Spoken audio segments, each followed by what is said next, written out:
So this is super interesting. Ronell White, check this out, is 35 years old. And that, look at him physically, he doesn't look to be in any way bad shape. Brandon Lewis, however, is 17. And not just that, he's undefeated out of Robson Moura's gym. If you don't know who Robson Moura is, he's only one of the most decorated jiu-jitsu fighters ever.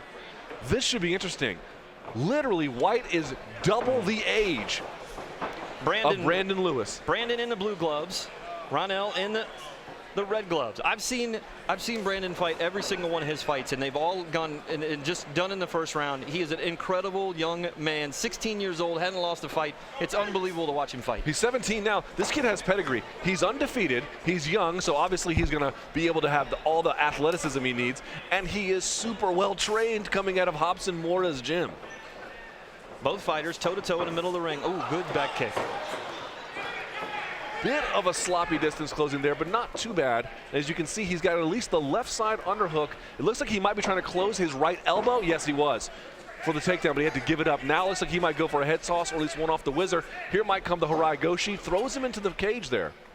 Ronell White, 35 years of age, Brandon 17. If you're 35 and have a 17-year-old, you're like, no, I want to fight somebody else. I can't lose to this guy, man. Come on. That's the guy you can't fight, because if you beat him, it's like, oh, well, you beat a kid who's 17. Exactly. And if you lose, it's like, dude, you lost to a kid. Right. He could beat your kid. Right. Great balance by White. Oh, you see this all the time in MMA. That was what he was trying to go for, a lateral drop, but ended up just falling to his back. Didn't quite have his feet under him to get the turn proper for that throw. And we mentioned it before, sacrifice throws. Okay, he needs to get a hold of White right away. Going underneath, it looks for a knee bar. That was super slick. I need to see the replay. It looked like he almost went for a berimbolo to get it. He's got a, you see how it's a little low? Whenever you do a knee bar, you want the foot up by your ear. This is unbelievable. Brandon Lewis, I don't think he's right. I don't think he's got it locked in. So that's the proper defense. You come out the side, so that it's just sort of like sitting halfway Indian style like that. Coming out, yes, he's going to invert for it again. This is a dangerous way to fight.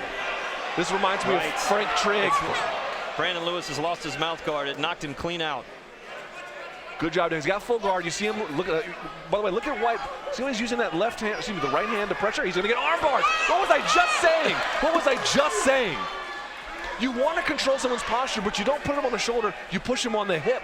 How smart is this kid? He has got skills for days, man. How smart is this Brandon Lewis kid? You can tell he makes a few reckless decisions because of his youth. I don't know that inverting for a knee bar is necessarily the best way to go, but you can also tell he's got a lot of ability. Brandon Lewis in the blue gloves, 3-0. Ronell White, 5-4. There we go. This should be it. This should be it. Oh my God! How is he holding his arm all the way backwards? I can't tell if he's trying to get his leg off. Or oh my God! Ronell White might be the toughest man alive. I can't. Wow!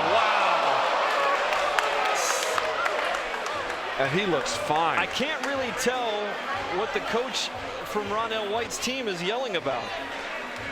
He was yelling at something Brandon had done there at the end, and maybe we can catch it. I don't know if he let go of the armbar too late, but Brandon doesn't strike me as somebody who's just, you know, being dirty as he fights. No, he might be young and inexperienced, but he's not unethical. Right. Man, that's just a great fight between two great fighters right now, and I love to see that. This is what these people come out here to see, something like this. Yeah, get after it. Who wants to win it? Show us. Take a look at the replay here. You see he's got sort of a modified half guard. Looks like he's going to go for deep half here, and then he just used that to spin under to go for a knee bar, but the knee bar's too low. You see how it's on his chest? You want to have it up by your ear. And then he inverts again. And this is a dangerous way to fight. It's why you don't see a lot of leg locks from that position in sort of the higher levels of the professionals. Look at this. I mean, and it was off of his cup. Did you see that? He was using the cup as a fulcrum. That's why actually cups are illegal in sport jiu-jitsu, because you can break a guy's arm that way. Round number 2 coming up. Mike King, the referee for this event, scheduled for 3 3-minute rounds. This fight sponsored by Hooters. Delightful, tacky, yet undefined. Oh, it should be unrefined, I believe. I know their slogan. That's what of a degenerate I am. Unrefined. Luke spends a little too much time there at the ring. I truly do. All right, here we go. Both fighters toe-to-toe in the middle of the ring. Ronell in the red gloves. So now they basically both know what they want to do. This is about just, can you get up there and make it happen now? White, by the way, I mean, we were talking the whole time about Lewis. We really should sort of talk about the I don't know, the wherewithal of White to have to avoid the knee bar and just somehow gut his way phenomenal shape through that arm bar. Phenomenal shape, Ronell White. Yeah, I mean, I'm 35. Trust me, I don't look like that. Phenomenal.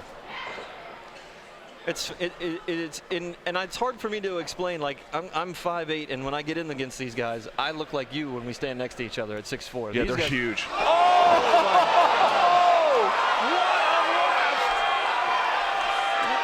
He set it up with the punches first. And it's over. That was phenomenal. Mike King is saying he didn't stop it. Mike King saying he didn't stop it. It's over. I can't tell what happened. No. It looked like he may have backed off before the referee stopped it, but he didn't get up. White did not get up to react. You could see so he's he badly hurt. Wow, Brandon Lewis with a left. You sometimes see a guy, he thinks he has a walk-off KO, and maybe he doesn't, but if the other guy doesn't scramble or show something defensive, the ref might just call it there anyway. Now, it looked like he set it up with the punches first. Let's take a look at the replay here and see what it shows us. You see him 1-2 down the pipe, boom, head kick. Textbook Muay Thai. Look at these rights and lefts, way to follow up. And also, look at him sitting his hips into the guard. Look at it, watch this, ready? Boom. So now you can't get your feet away. I mean, this kid has it all. He has the ability to go for things early, and he has great finishing instincts. How long before we see Brandon Lewis on Fox Sports 1? If he can keep progressing like this, this kid will be there before too long, I promise. Brandon Lewis now sitting at 4-0 out of Robson. Hobson, I'm sorry. They're Brazilian now. I'm sorry, Hobson, sorry. All right, when we come back, more fighting from Cagezilla. Casey Bowers, Jacob Ole, Cagezilla, Ashburn, Virginia. And then they just decided to call it. Let's go to Kevin Schaefer to make it all official. Winner, 55 seconds into round number 2 by knockout. Out of the blue corner, Brandon Lewis.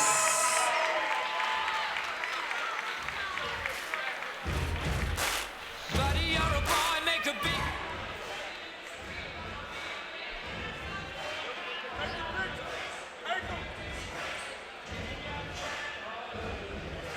Taking again, look at these highlights. He already has him hurt, and great finishing instincts here from Brandon Lewis. Raising his hands, what a sensational performance from this kid. Took a little bit of abuse in the first round, but just showed all kinds of dynamic skills. First the knee bar, attempt the arm bar, then this head kick. Fantastic from Brandon Lewis. We'll have more action like this at Cagezilla coming up next.